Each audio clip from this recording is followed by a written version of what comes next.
Hello and welcome to Fish Fingers and Custard Explosion Network's after show, where we break down and discuss each and every episode of Doctor Who. My name's Stamell Blight, and joining me, Ashley Hobley. Hey Dylan, excited to be here as someone who has never watched Eurovision. Really? I'm aware of Eurovision. I know it's a thing. No interest. Like, okay, interesting. What, you're a big fan? When I was in high school, I think there were several years there where I did, because it was always on the weekends, right? Mm-hmm. I would just always have it on, yeah. Wild, just nonsense European music was, and yeah. I mean, there was a band I started listening to I haven't paid much attention to this year's one, which we'll come back to in a second because it's interesting timing. But there was a group from last year that I did. It was in my my Apple Music like most listened to artists. They didn't win or anything. No, yeah. So sometimes you can find. Yeah. This week's episode, the Interstellar Song Contest, written by Juno Dawson, directed by Ben A. Williams. Synopsis: the Doctor's mission to return Belinda to Earth brings them to a space station song competition. What starts as an entertainment turns into a fight for survival. Would you say you were like me, who came into this episode thinking it might be a bit of lighthearted fun in the lead up? This is going to be a fluff episode where there's absolutely 100% chance that the Doctor's going to end up having to perform as one of the contestants. I thought it would be 100% fluff one. So, with that said, what did you actually make of this week's episode? Wow, what a dark, a little bit darker. I enjoyed it for the most part. I feel like this episode, the important thing about this episode is it will have potential ramifications for the season finale or the two-parter for the next couple of weeks. It also brings back elements of the Doctor and that kind of stuff, obviously leading more into the mystery of what happened to Earth and that kind of stuff. Other than that, I mean, it's fine. Obviously, again, kind of this weird, relevant social message of these people massacred my people, so I'm going to massacre other people to get revenge, kind of story and that kind of thing. So they've destroyed our planet so they could get resources from us. That again ties into stuff from present day and that kind of thing. So I mean, it was all right. I quite enjoyed it. I thought it not pulling its punches, I guess, in what I thought was going to be a fluff episode and turned out to be another attack on our corporate overlords. I'm probably never going to get tired of it unless they do literally copy paste something I've seen before, and I haven't seen it from this angle, so keep on going. I would say that it is an interesting time when I'm seeing stories like this, as we just wrapped up talking about Andor. It's a lot of attacking our corporate overlords. I do wonder how often the discussion is quite often about media literacy and the lack thereof with current day modern viewers of TV. So I do wonder how much of this, as on the nose as it can be, actually gets through, but I think that's a separate thing. And then of course we got the big reveal in the right at the end of the episode, which we'll get to shortly.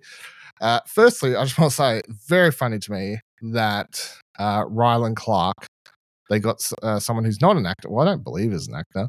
No, just a TV personality. Just a full-on TV personality to come on and play himself in the show, which I thought was quite funny. Comes out of cryo or whatever, frozen. It's like, what year is it? Just the idea that in the future they I guess they're freezing and unfreezing celebrities just at whim of when they're needed, which was quite funny, but also doesn't make sense.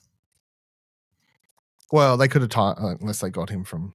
Unless they jump back in time and collect him before. Collect him before the humans died or something. Yeah.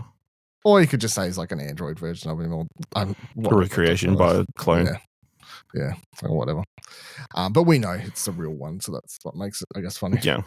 So yeah, the episode starts with we get an introduction to this whole planet where the song competition is happening. Song planet is happening. It's not on a planet. It's a space station.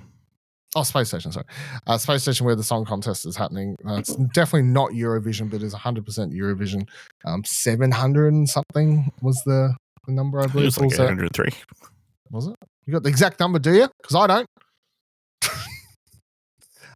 Doctor, they land there. TARDIS perfectly lands them in an empty VIP box. That worked out well for them.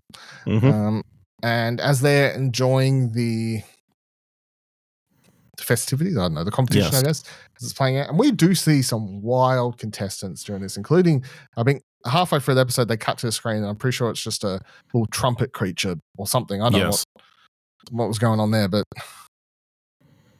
good for that thing, you know. But then we're also introduced to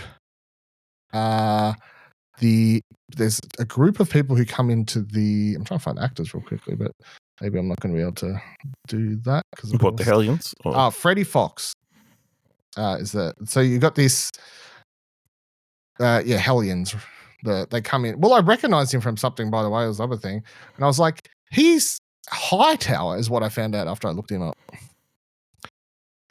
From House of Dragon, Sir Gawain Hightower is who that guy is. So he's Alicent's sister? Yeah. Oh, brother? Brother, yeah. Yeah. Sorry, yeah, you got it there. But yeah, brother. I don't know if you recognized him, but I was watching the whole episode going, you know, when you like recognize someone, but you're just like, okay.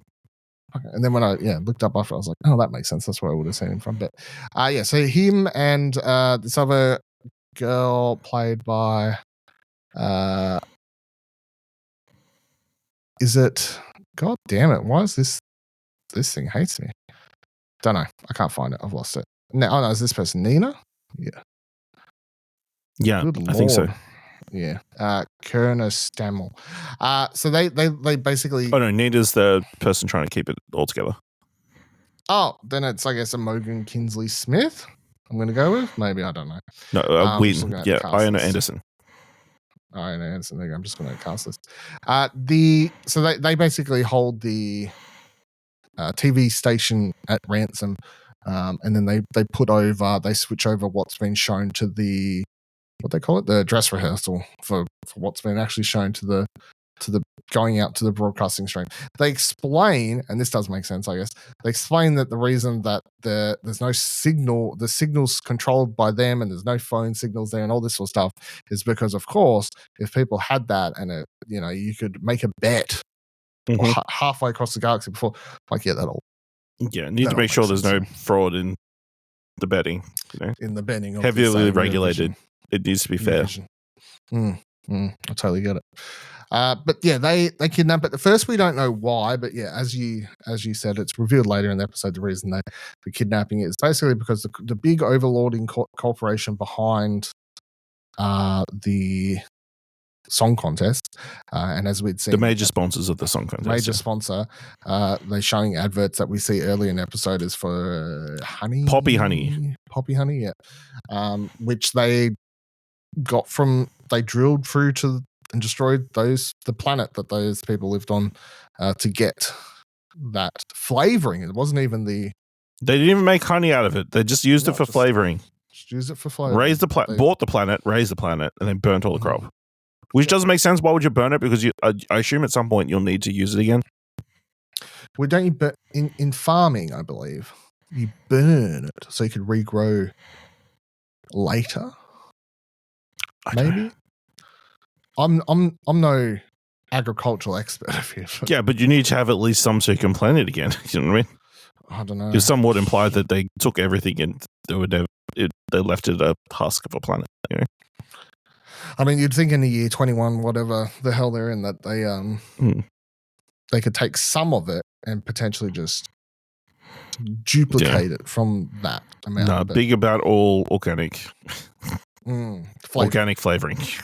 Organic flavoring, yeah. So after they kidnap the place, they they get, well, I think one of the coolest shots we've seen so far in this season, which is they like release the gravitational barrier or whatever we're officially calling it that was around the space station. Got rid of the air vacuum. Is that what was holding him there? I think, well, like it gravity? stopped the vacuum of space pulling him out. Yeah. Rather than gravity holding him down. Holding him down, yeah. So then that sucks everyone up, basically. Well, they get just sucked up because the gravitational pull, I guess, would be the... Mavitational pull. Mavitational pull, sorry, my bad. Call back to last season where gravity was changed to Mavity. Mavity, yeah. My bad, Mavity. That is a good running bit. That only just occurred. Yeah, mavitational pull. It's like, why is the mavitational pull? Oh. Yeah. You think it's something like specific to like this episode or something? Yeah, it's like, no. Did some character say that? Like, was that... They called it the Mavity... The Mavity field is holding him. Yeah. Yeah, because it can't be called the gravity field. Yeah. I appreciate that that's like out of everything that... Yeah. Of all the times Doctor Who has appeared throughout history, this is the one example of him changing something. Stuck. It's just like, no, that's it. That's official. They're now called Mavity, not gravity. Yeah. And no one blinks an eye. Well, they wouldn't because it's... They don't know. They don't know. Yeah, sure. Yeah. Yeah, I didn't even blink an eye. I was like, yeah, Mavity. Yeah. So Doctor goes with. It's revealed later though that the Doctor managed to, when he like started freaking out, thinking something's wrong because he realizes they're not showing the live show on his feed and all this sort of stuff. He somehow hacks into the wiring computing system around his booth and changes the mavitational pull so they would float or something along those lines. I think was the very brief explanation. So I mean, Belinda is locked away. Some of the richer people are left safely in their little pods, as most of the people at the ground level are sucked away by the Mavity above them. And then, Doctor's up in space, frozen. We think gone. I was like, wow, they killed the Doctor in the not even the penultimate episode. We're at the ultimate.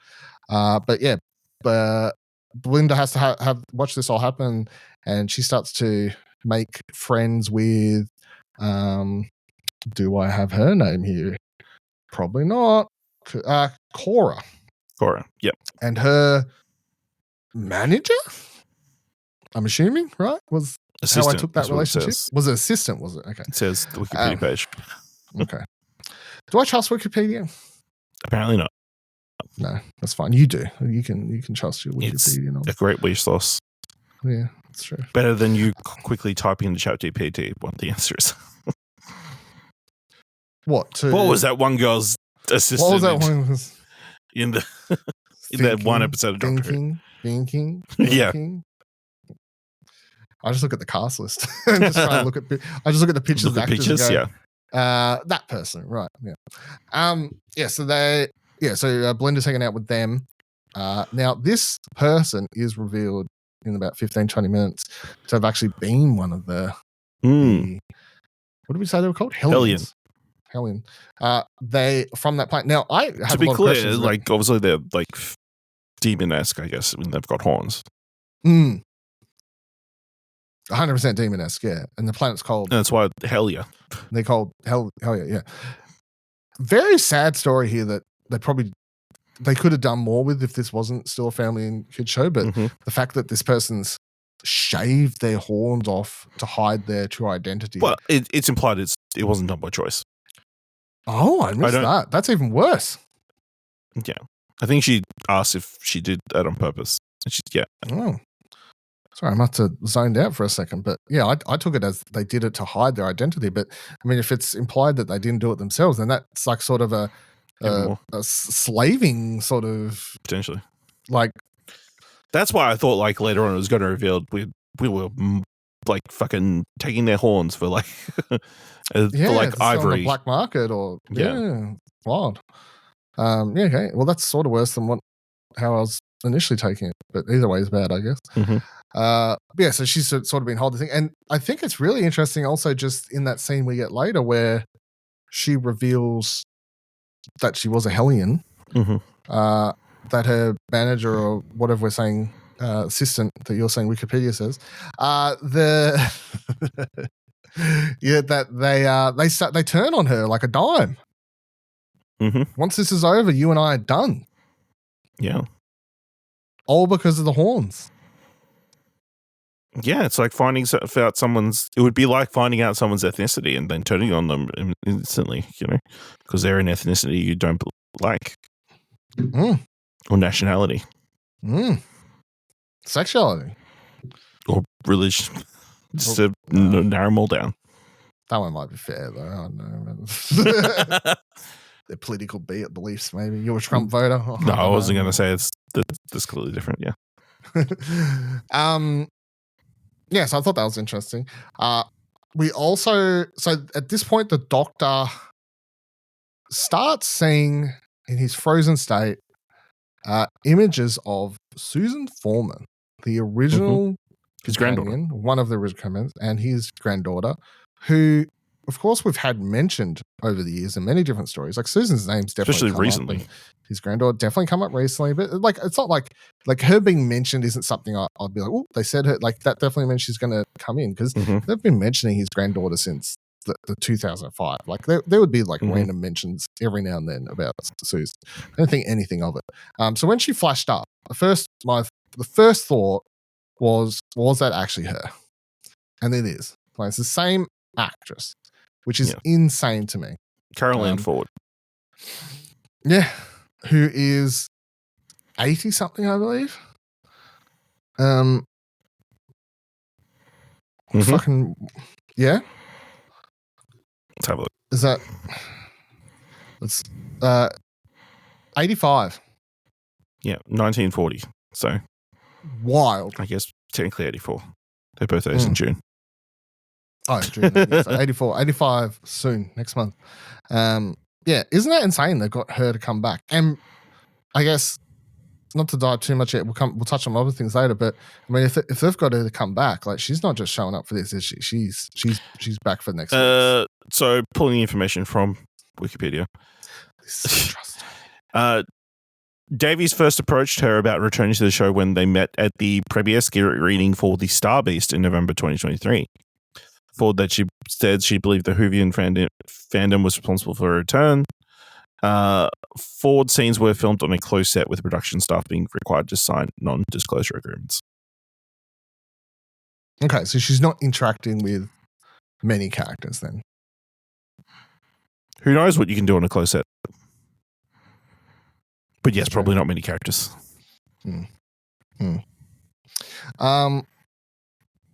Yeah, I mean, what do you think? When obviously we're not old school classic Whovians that are sitting here freaking out like, oh my God, Susan. But Susan is a character who, I mean, as far as my understanding, still just, there's a lot of questions around how it even, I mean, to the point, was it this Doctor or the last Doctor that had that throwaway line about not even sure, like, he has a granddaughter, but it could be from a future relationship, like that. Yeah, timey-wimey. With I think so. Yeah, explanation. One of them. It was in the last couple of years anyway. So, yeah. How do you feel about Susan being back? Is that a big deal, or is that just like something for the classic fans that isn't going to do much for the people watching it now on Disney Plus? I mean, at the moment, it doesn't mean much to me, but it just depends on what they're going to use her for, and based on how this episode ends, maybe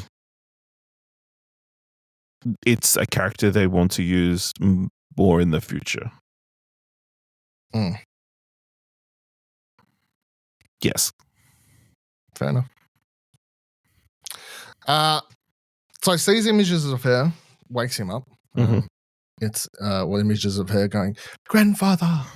No. Grandfather. No, grandfather. Oh no, she says no later. Yeah. Then yeah, so Doctor wakes up in space, or comes to, I don't know, sees what is this? A gun that shoots streamers? No, gun that shoots confetti gun. Sparkles. Confetti gun. Spots a confetti gun, uses that to shoot himself across space to the station, and these two characters opened the hatch there for him. Yeah. Which led to just the funniest interaction of Did you just use that confetti gun to shoot yourself? Yes. Yes. I did. That was very good, I thought. When the Doctor meets these characters, we also get the introduction of Graham Norton playing Graham Norton on a AI hologram thing, which is quite funny. Comes back later in the episode as well to explain Earth thing, but we'll come back to that. So the two characters here were a lot of fun as well. Two characters that just very quickly begin swooning over the Doctor, I guess. Yes, despite him stealing their VIP seats. Yeah. But by the end of the episode, I really don't think they matter. They said they're both anything for you, Doctor, which it's fair enough. So he manages to, I guess, hack into use them to help triangulate a signal, whatever, and they hack into the system and they talk to the terrorists. Yeah, sure. And they're like, they basically explain the plot and all that sort of stuff and whatnot. Belinda gets to see the Doctors live at this stage, so of course she's happy. He then manages to use some, I don't remember the hard light. Yeah, which I don't know if that's supposed to be a callback to hard light. Up a couple episodes hologram. Is that supposed to be a callback to that episode? I don't know. Don't know either. I choose to believe this was the thing that was established at some point. Yeah, I don't know. And then he gets super angry, basically. And this is where I guess the episode goes somewhat darker, is you've got a Doctor who up until this point hasn't particularly been angry. He gets a little bit cross at times. Hasn't he? But I feel he's been he hasn't been cruel. Well, obviously, earlier in the episode, he threatens Kid, pretty violently, which Belinda points out and says, that something's wrong with the Doctor. Need to go forward. Last week, he did chew out the barber dude, when he kind of put his life in. He felt betrayed by him. And then the week before that, when he was talking to old two-faced piece of shit in the prison, he said some pretty harsh things as well. So, yeah, maybe it's a turn. The Doctor's going to regenerate into the Master. He's getting a bit of a mean streak, or he's got a lot of anger pent up. Which is interesting because the whole thing with this whole bi-generation thing was this Doctor was supposed to be more, I guess, free of the mental health issues that the 14th Doctor had. Yeah, it was the baggage supposed to be the thing. But now we're having these flashes of Susan, and he's getting pissed off about the idea of total genocide because it's making him think about his own planet, which doesn't really make sense anymore when he's saying my planet died, and we're like, well, you didn't actually come from Gallifrey. As it's been. I mean, it's still his planet. I mean, if Earth, I'm sure he'd be he is super devastated that Earth isn't a planet anymore. True. Yeah. It is funny though, because of the recon, he can't be like, I'm the last. He never says I'm the Time Lord, the last of the Gallifreyans anymore. If you notice, the subtle changes, he'll just be like, I'm the last Time Lord. Even that's not true anymore. Was destroyed. Well, that's also not true. It's a good point. Yeah, but they've. He's he doesn't say he's the Gallifreyan part anymore. It's just my planet was destroyed. And also, you don't hear Gallifrey said anymore. It's just that's gone. So, that's it. Sit down with Susan, have a discussion with her, I reckon, and just go, do you have any memories about where we come from? Because I think I'm the lost child. Is that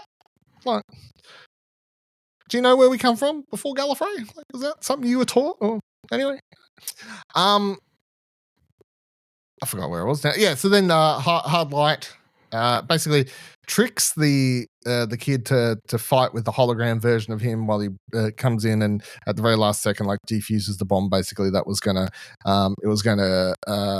kill trillions of people through their television sets that were watching the Eurovision Song Contest because of something I forgot they explained. But anyway, I was going to kill them.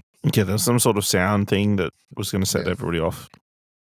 Yeah, whatever. It was they were going to die. That's all I remember. So, then starts beating the living pulp out of this kid with his hologram bitch hand. Is what it is. I raise my hand and bam! Again and again and again and again. Does it over and over and over and starts walloping. Belinda comes in and puts stop to the beating that this kid was getting. Sort of straightens the Doctor up, so then he's back to normal. But yeah, we do have a couple minutes there of seeing some really dark underlining issues within the Doctor currently. I would say all triggered from these images of Susan and reminders of his planet being destroyed or his people being lost and whatnot. Then works with the two dudes who are in love with him to one by one basically use the Mavity hand to pull down one or sometimes two. They show people at a time, and then another machine to defrost them. Basically, they come one by one, and then the Doctor leaves. They go to the TARDIS. They get interrupted by Graham Norton for a sec. Graham Norton says that Earth was destroyed on March 23rd, whatever the day that Belinda left. Said that the cause is unknown, but the whole planet was destroyed, etc., etc., etc. So they go, that's terrible. Luckily, just in time for the season finale, I now have coordinates. Let's go. And they hop in the TARDIS, and as they attempting to go, they hear a bunch of really weird noises and stuff. And then I actually missed what he said at the end, I'm going to be honest. Does your Wikipedia article says, because he turns to the door and says something. He goes, that's the destiny. Pair attempt to return only to be greeted by ominous sounds moments before an explosion blows in the doors of the TARDIS. Yeah. Okay. I didn't know. Maybe it's not important, whatever he said. So maybe he just said, that's not good. At which point, I would agree. Cut to credits. Cut to credits. Yeah, TARDIS blows up. So rip. Well, I don't know. What do you reckon's happening there? Something's grabbed onto him, I guess. Something's, I don't know. Or because they've traveled to Earth. Have they traveled to Earth right as it's exploding? A big explosion is happening. Yeah, maybe that could be a thing. That could be a thing. You know. Anything else before we touch on the post-episode reveal, I guess? No, I think that was pretty much everything, you know.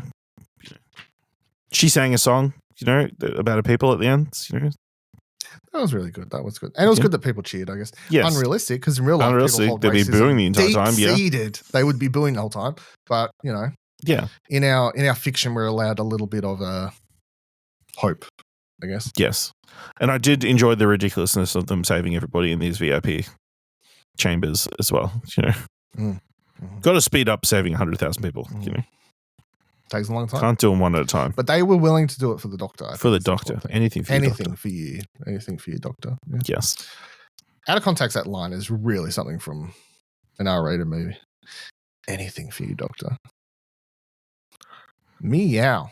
Post credits, or slightly post before you get to the full-on credits. So they pull down Mrs. Flood, who we saw earlier in the episode, spying on the Doctor. Yeah, using in the crowd, spy binoculars to spy on the Doctor to see, and she looks happy because he finished whatever job he was doing. Yeah, so I'll get to it in a sec. She comes out. She goes, "Oh, that's not good. I was up there for too long and my heart stopped," or something like that is what she says. And then says, "Oh, lucky I have all this." I can't remember the exact line. Basically, she starts regenerating. Right, so we're like, "Oh God, it's a time lady we have on our hands here. Who is this? The Master? Someone else? Who do we have? No, it's the long rumored, and as thought, the Rani, a character which I knew nothing about until. Sorry, what? Rani? What did I say? Rani. Yeah, that's just Australian. the Rani. What do you? That's just the Australian twang. What are you trying to? It's the same thing. I said the same thing as you. What are you doing? Yellow. Get out of here. Jesus Christ. Yeah, yellow. Yellow. She regenerates. So regenerates. What are the odds? Yeah, now that Doctor's done it. The 2 Time Lords within the same period have bi-generated. I'm looking forward to the Master doing it next week. We're gonna have Missy and someone else. Yeah. So the Rani, character I knew nothing about until I Googled them when all the rumors started happening and stuff. 1985, first introduction. Which rumors? Time Lord.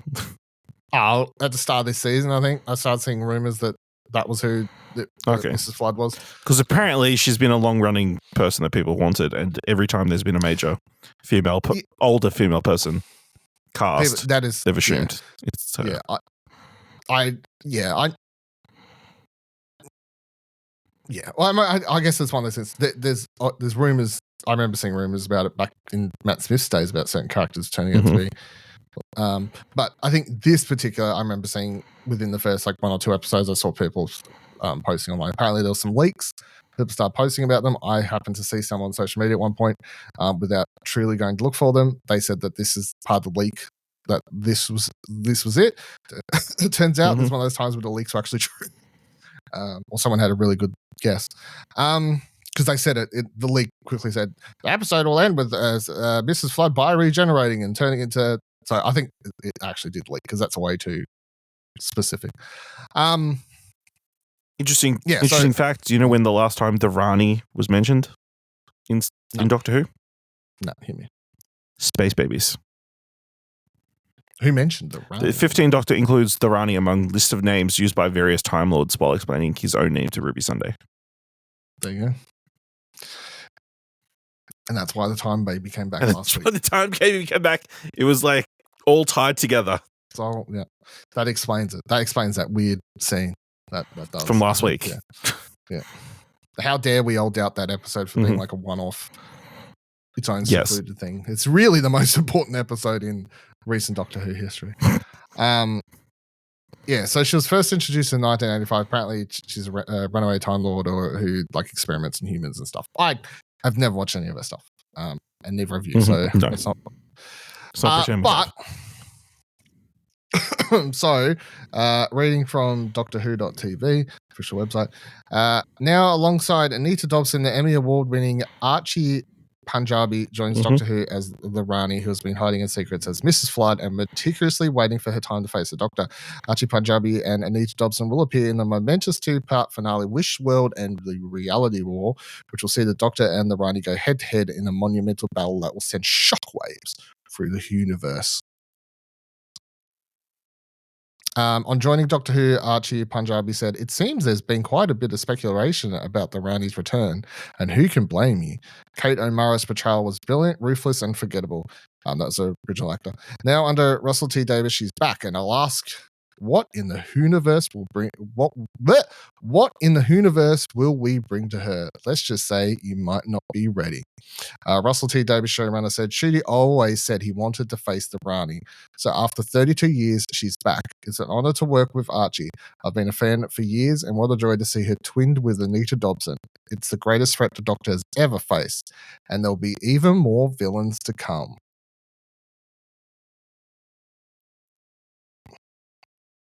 What do you reckon? How do you feel coming into the finale? Is this because I guess the thing here is, I guess the question is always this. You have a show, whenever they bring back old villains, you've got to from the classic series, you've got to build them up on their own.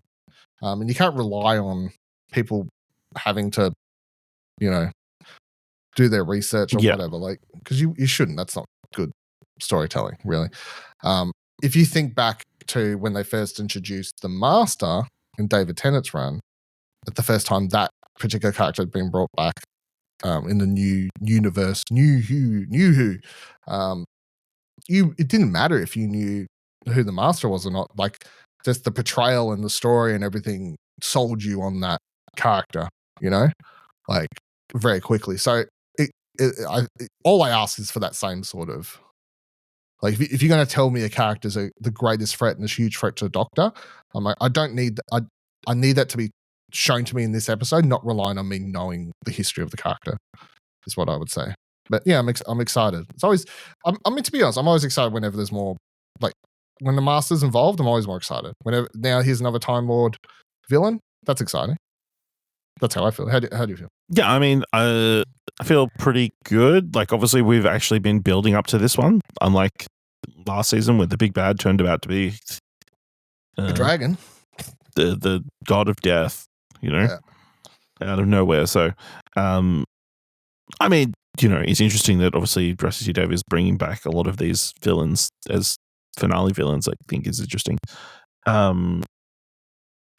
Yeah, I mean, Archie Punjabi's a great actress, you know. I'm sure it'll be a lot of fun. My only question is, what is up with the fourth wall breaking? Why was she fourth wall breaking this entire time as Mrs. Flood? There's a question that we do need to have answered in the next 2 episodes. Yes, that's what. If they don't answer that, I'm going to be frustrated. You can't just do that. Yeah, that's not just something you can do. And also, it's not something, as far as I'm aware, that the Rani did. I'm pretty sure that would be mentioned on a Wikipedia page, wouldn't it? Or people would have figured it out much faster. You know? Yeah, they would have been like, "Oh, that's a character trait of the Rani." Yeah. I will say they've got a 30-minute video on Doctor Who's YouTube page of the best moments of her that I might try and just put on in the background or something like that, just for reference point. Yeah, if anyone else is interested, there you go. You don't have to watch the however many hours of her several runs. I think it's just like 2 serials, right? Two, yeah, but it was like 3-4 episodes per one. So what, you got about 4 hours there, maybe? Sort of thing. Character has returned in some of the audiobooks, whatever they're called. Returned to some of those, but yeah. 2-part finale, exciting. Tease of more villains. Who we got? Who's coming? Who do we got? I'm gonna go out and just say they're going YOLO and they get the Master in. I'm just going there. I know the bi-generation thing might be a bit far, but I'm just going to say fuck it, the Master. Get all the Time Lords involved at this point. I mean, have we seen any Daleks during Shooty's run? Not for a while. But you really want the Daleks?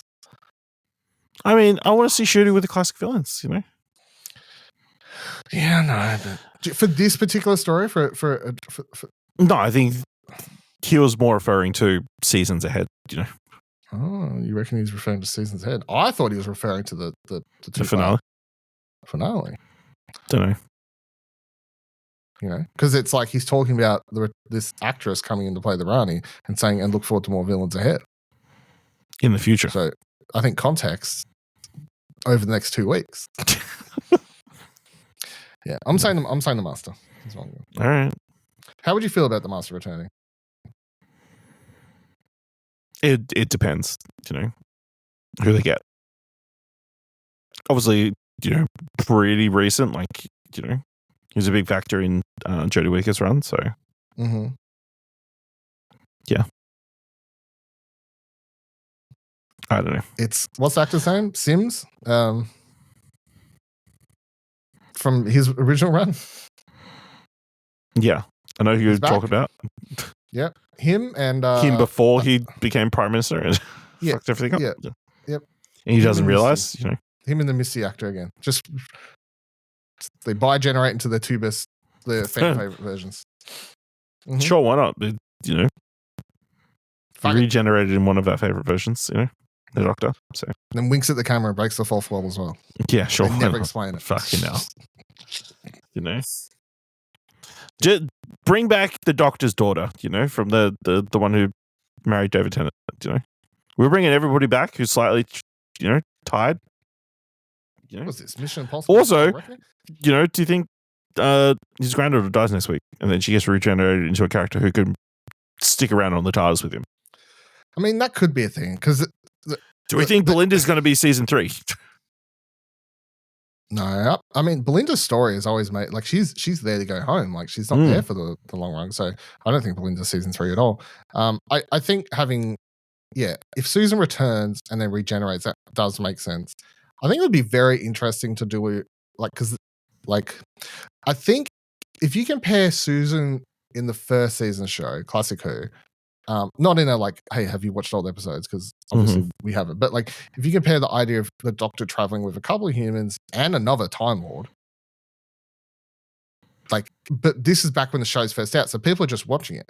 We're now talking about introducing the Doctor potentially traveling with another Time Lord in the world where people get like super into the lore and everything and whatever. It's just like that whole idea is way more exciting. The story potentials and whatever else. I mean, Susan's a character who also stopped traveling because she, much like Doctor, really liked humans and just decided to hang around. But it'll be interesting, that's for sure. I'm looking forward to the next couple of weeks. So yeah, next week, Wish World. which does sound very much in line with the fairy fable story type stuff we've been going through the last couple of seasons. And then the reality war, that might be where you get explanation about your fourth wall breaking, because that is breaking reality. So. All right, that'll do it for this week's episode. Of course, check out explosionapp.com for all our other great news, reviews, articles, and podcasts over there on their website. You can follow us on Instagram, TikTok, Blue Sky at explosionapp.com at explosionpod. And until next week, I still wish the doctors would all have their own slogan, because I could use it to end the show. Goodbye.